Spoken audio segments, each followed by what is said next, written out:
Less than a week to his second State of the Nation address in his current term, President Mahama faces scrutiny over the government's economic performance. ChannelOne News' Jude Duncan examines whether key promises on inflation, fiscal discipline, and economic recovery have translated into tangible improvements for Ghanaians.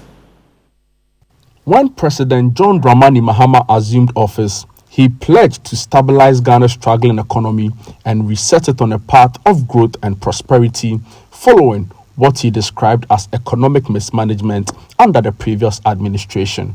That I, John Dramani Mahama, I will fix the economic crisis confronting our country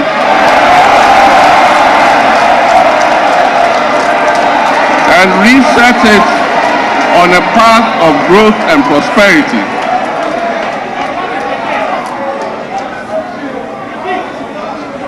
That I will fix the economic crisis confronting our country and reset it on a path of growth and prosperity.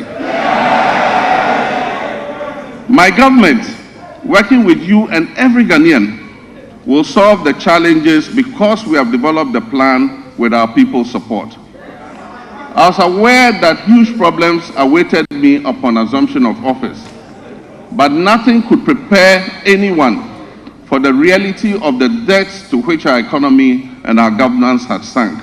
In his maiden address, he outlined plans to reduce inflation, restore investor confidence, and implement structural reforms aimed at improving tax collection, cutting wasteful expenditure, and strengthening fiscal discipline.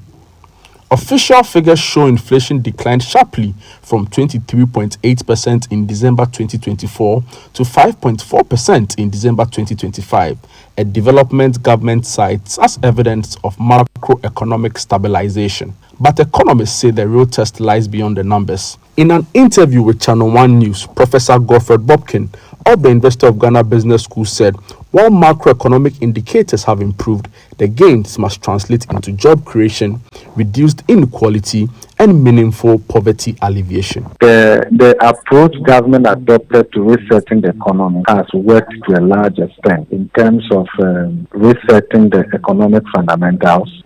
Essentially, you could see clearly that inflation was a big issue for government and the exchange rate, and therefore they set out to bring down inflation. And inflation has come down drastically. In my estimation, inflation has come down far below what we expected. That in itself has its own risk. Then when you talk about the exchange rate, the city has appreciated. My considered view is that the level of appreciation was too aggressive for a small open economy like ours that has weak and high domestic productive cost base. It only makes us more vulnerable to import and has potential to cause dislocations in the economy and affect exports significantly.